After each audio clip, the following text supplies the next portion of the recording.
Doodle. Barnaby here is a dab hand at tracking, and indeed, Barnaby, after a brief, enthusiastic sniff of one of Barney's miniature diorama figures, a tiny, perfectly sculpted squirrel, was off like a shot. He led Barty and Eleanor on a winding chase through Port Haven's labyrinthine back alleys, past the infamous Leaning Lighthouse and the giant Lobster Pot Museum, finally stopping at a dilapidated old shed behind the local artisanal cheese shop. Inside, huddled amongst sacks of pungent Stilton, was Barney. He was pale and trembling, but in front of him, half-finished, was a new diorama. It depicted a miniature Port Haven street, complete with tiny lampposts and even a minuscule, perfectly rendered post-it note. In the center, a tiny figure of Melody Finch was being bundled into a van by a menacing, bulky figure. Crucially, the figure was Time's, not Time's, Jumpy Bumble. "Barnaby found him," Eleanor cried, embracing her son. "Thank you, Barnaby. You're a lifesaver." Barty, however, was focused on the diorama. "Remarkable. Barney, my boy, you've given us a crucial clue. This figure, he's wearing a rather fetching, albeit miniature, theatrical mask and a cape. Clearly, our villain is a fan of amateur dramatics, or perhaps a very dramatic superhero." Barnaby, having identified the culprit in the diorama as someone with a distinctly cheese-like scent, began barking excitedly at the miniature villain. Barty beamed. "He wants a cape, Barney. He's always wanted to be a superhero. Such an imaginative dog." Eleanor, however, looked at the diorama with growing dread. "Emma, there's a chance that your son saw something that could help us find the young woman who's been abducted. He must be so scared. Do you have any idea where Brian might have gone?" "But I wish I did. He has a range of responses when he gets upset. He can be really disoriented and fight back if he feels threatened. Ken, Rex, and I take the drawing. That will help us track him." "Of course. Thank you. Okay, Rex, come on. You have your daughter. Wait at home, instructions to come. Follow precisely, or there will be consequences." "Who would do this?" "Megan's never hurt anyone." Barty, oblivious to Eleanor's distress, patted Barney on the head. "Good lad. Now, about this theatrical villain. I wonder if the Port Haven Amateur Dramatic Society has any upcoming productions of, say, The Phantom of the Opera?" Barnaby merely sighed, a long-suffering sound, and nudged the diorama's villainous figure with his nose, then pointed a paw towards the artisanal cheese shop. Barty, ever the keen observer, interpreted this as, "He wants a cheese treat, Barney. He's earned it." Chapter 3. The Scent of Suspicion and Stolen Spoodles. The ransom drop was a masterclass in Port Haven's particular brand of chaos. Professor Quibble, clutching a duffel bag stuffed with what Barty assured him were carefully marked, untraceable bills, actually sprayed with a synthetic scent only detectable by police dogs, a brilliant idea from Penny Piffo, which Barty had immediately claimed as his own, nervously approached the designated bench in Whispering Willow Cemetery. Barty, along with Gadget Giggles and a squad of Port Haven's finest, a motley crew mostly comprised of retired fishermen and aspiring mime artists, were hidden behind various gravestones, camouflaged with varying degrees of success.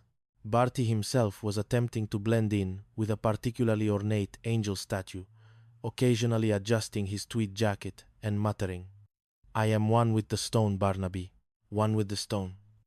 Barnaby, however, was more interested in a particularly plump squirrel.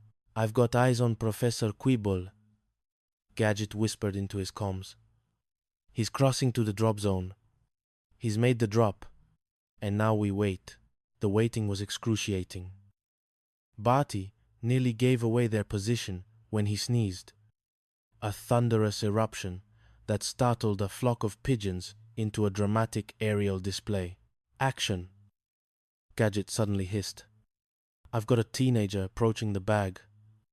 He's looking. He's picking up the bag. He's got it. He's on the run." A scrawny youth, no older than 16, snatched the duffel bag and bolted. Barty, with a heroic yell of, "Stop!"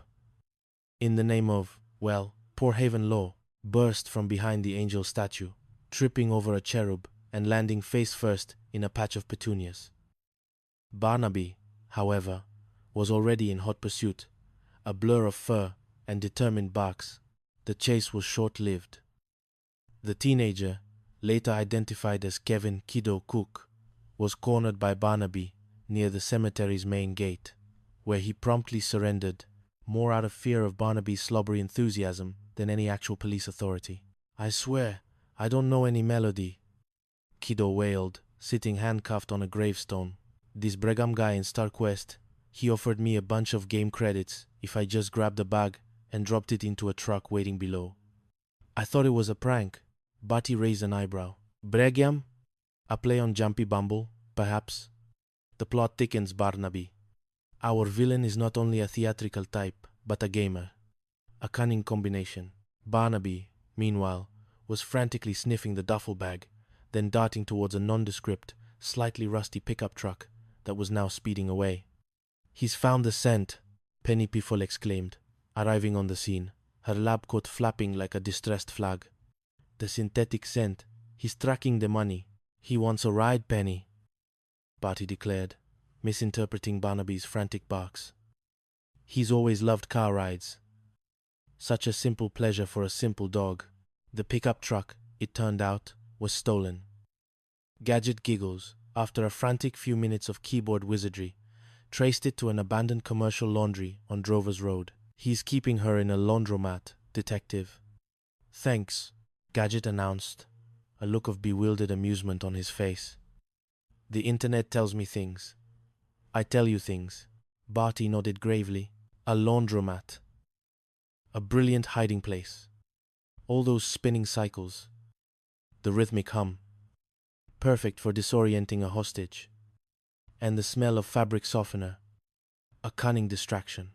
They stormed the laundromat, Barty kicking open the door with a flourish that nearly dislocated his hip. The scene was anticlimactic. No melody, just a mountain of unwashed linens and a very startled proprietor. The truck, however, was there, empty. Later, back at the station, Penny Piffle had another revelation. Jamie Bumble is dead. Preliminary autopsy results indicate cause of death was a single stab wound. And there was nowhere near enough blood in the van for it to have been the murder scene, meaning Jumpy was killed elsewhere and transported there. Barty blinked. Jumpy, dead. But he was my cousin. A distant, perpetually sweating cousin, but a cousin nonetheless. And if he's dead, who kidnapped Melody? And who killed Jumpy? This is more convoluted than a Port Haven Town Council meeting. Barnaby, who had been listening intently, suddenly barked and nudged Barney Doodle's diorama, specifically pointing at the theatrical villain. Barty stared. He's saying,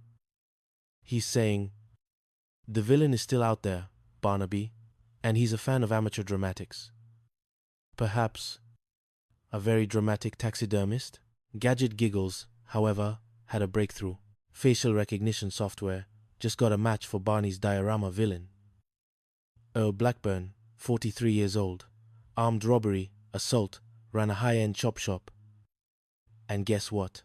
He was represented by Quibble and Associates, by Jumpy Bumble. Barty's jaw dropped.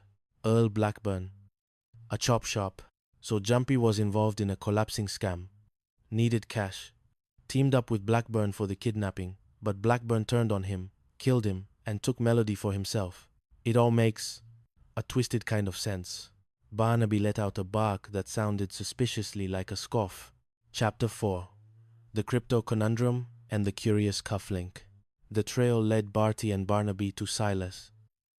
Sly Snickle, Port Haven's most theatrical ex-con, a man whose rap sheet was as long as his dramatic monologues. Sly, it turned out, was the man in Barney Doodle's diorama, and the real Earl Blackburn.